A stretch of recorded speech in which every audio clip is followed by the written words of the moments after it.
Welcome to Tarmac. I'm Dave. I'm Matthew, and today we've got the all-new electric Audi e-tron.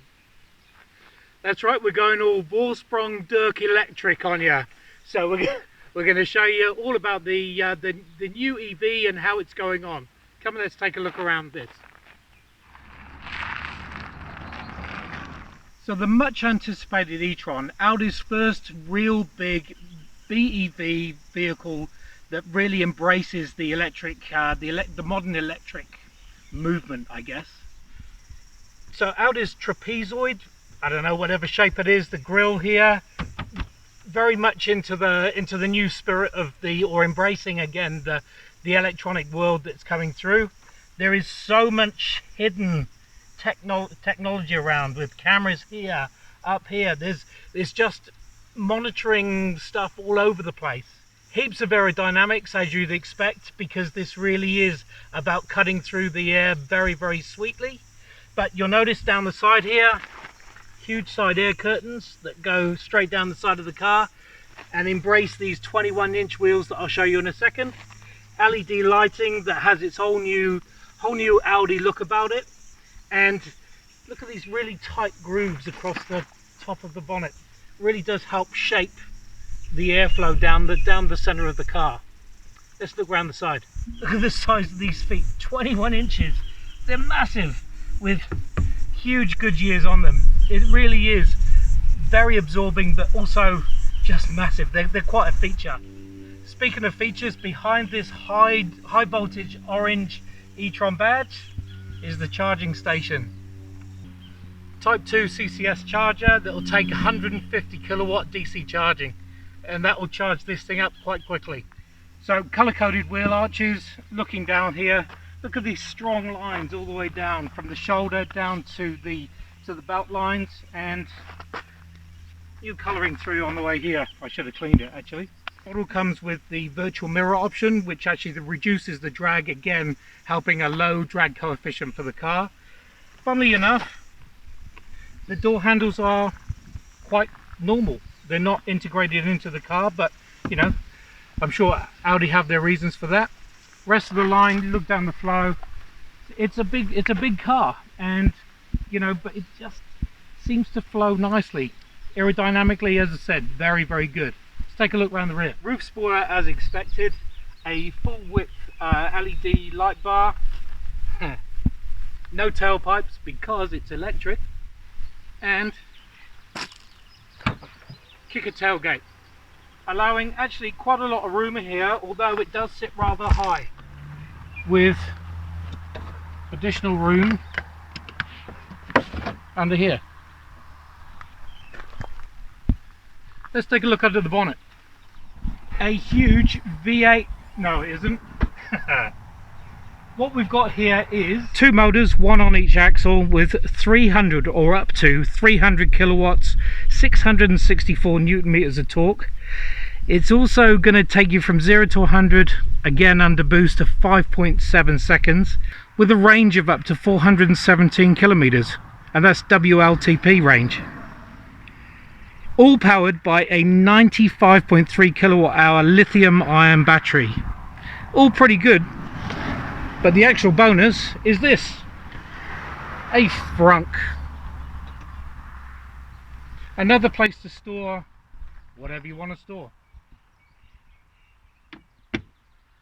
Let's take a look on the inside, and Matthew will show you all around it. Now, as Dave showed you before, the exterior is full of all these sharp lines and weird trapezoid shapes, and that sort of theme continues on the inside over here. So if you take a look at this dashboard, there's very sharp lines separating, you know, the top half and the bottom half. The air vents are very shapely again. All these sort of cuts and things. This is meant to be a sort of floating infotainment screen, by the way, and it has the latest version of Audi's MMI system. Again, more sort of angular shapes.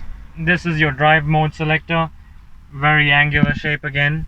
But the biggest difference in here, apart from the futuristic angular shapes, is actually the fact that because there's no engine in there, it is the e-tron, you get more space. So for starters, there's no transmission tunnel running below this, so you get, firstly, really deep sort of, there's two cup holders here, there's space for two mobile phones with a sideways mounted wireless charging pad there. There's also a cigarette lighter under there. You've got a really sort of deep center console here. You could probably fit something rather large in there, I don't know what. There's some cheekily hidden USB ports and SD cards down here, and of course with the shape of that, down here you get your climate control. So I'll turn that on for you and you can have a look. There you go. Again, dual zone climate control. There's a button to sort of activate your cruise control, your hill descent control. Up here you get the navigation, you get audio, access to your phone, all that sort of stuff. It is again, as I said, the latest version of Audi's MMI system. So you get a completely digital dashboard. Not sort of futuristic, it's very car-like because that's what most cars have these days. But the biggest difference is, while you have speed on the right here, on the left you don't have the revs, you have the battery charge level. And there's a little red indicator on the dashboard there that shows you the range. On the other hand, you can also flick this wheel over here and there's your range with a little e-tron graphic over there with the sharp bonnet lines. Press the view button and you get a look at your car, the kilowatts per hour, smaller dials, all that sort of stuff. It's very customizable. But anyway, let me show you the new quirk of this car, the mirrors. Now we need to find Dave because we do need to go for a drive. Oh look, there he is. What's he up to? With this Audi you can move the mirror around a little bit and sort of see what your passengers are up to.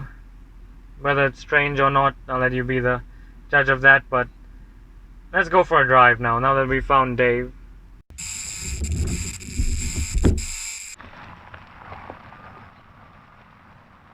Battery vehicles or electric vehicles in general are the future right now. I mean, there's no avoiding them. There's charging stations popping up all over the place.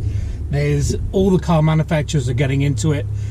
They're a thing, so you've got to embrace them. Battery SUVs are the obvious next step, which is really where this e-tron is, and what a space this vehicle is. I mean, and what about the space inside of it? I'm pretty tall, heaps of space for me in here. I've sat in the back, heaps of space in there as well. Look at Dave, he's very comfortable, wrapped in leather seats and leather steering wheel, all that good stuff. Yeah, the space is the key as well. There's many things that make a battery EV vehicle, you know, that ticks all the boxes. It is better for the environment, arguably, you know, once you take production costs and where to get rid of all the excess battery cells. This one has got loads of them underneath. They're all low down, and equally, if any of them, or when they wear out, they can be individually swapped out and replaced. So it's not a huge big grab the battery out, dump it, and all that sort of stuff. Once we've got those sort of things out the way, talking of you know, anxiety around batteries, this car comes with 417 kilometers of real world range, and that is heaps actually.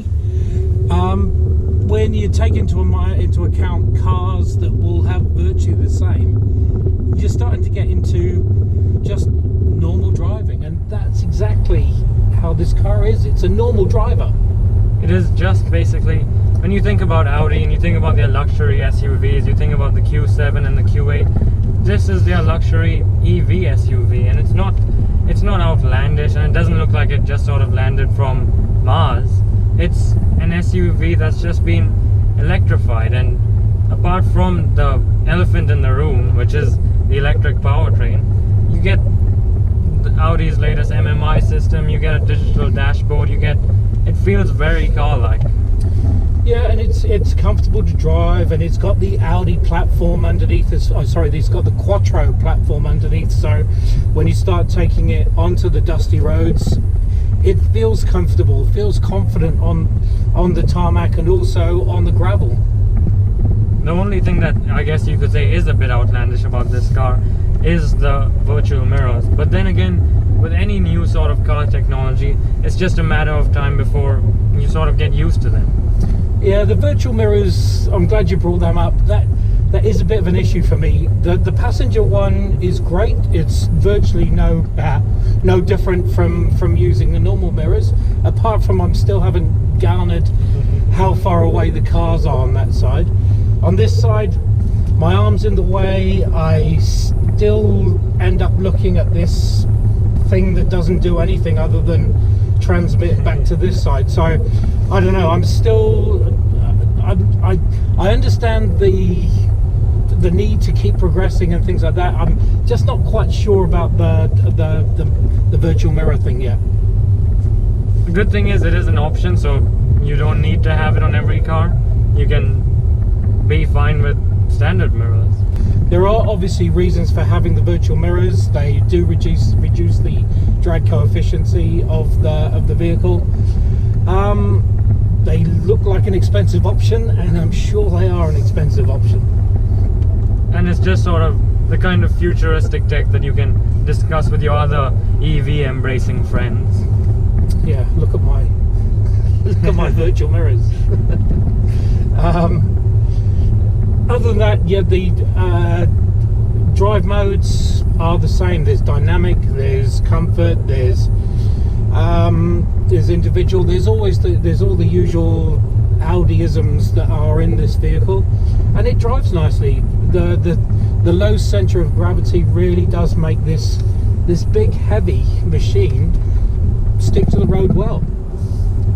One thing I guess that's a step up in terms of cabin quality, I guess you could say, is the graphics on the infotainment screen, and the screens over here are much sharper than what I've seen on other cars before. So I've got to point that out as something, as an advancement. It's a nice car to drive, nice SUV to drive. It's spacious, it's quiet, it's good for the environment. It's very Audi. And with more than 400 kilometers of real world range, that's, you know, you're not going to get range anxiety from that. You can go very far on a full charge of more than 400 Ks. And there's now plenty of charging stations around as well for you to fill up. Especially in New Zealand, where we're using renewable energy, you know, not so good on some of the other countries. Australia. So there you have it, Vorsprung durch Electric, Audi e-tron's first full battery EV SUV. Wow, that's a lot to say. It's a big thing, but that electric powertrain and the batteries on the ground make it corner so well, and a great first entry from Audi into the EV space. And I know there's plenty more to come from the Audi in the electrical market. They really are going to grab a hold of this for the next few years and onwards, I would assume. Thanks for watching. Make sure you subscribe. There's plenty more coming from us as well. Some of it not so electric. See you next time.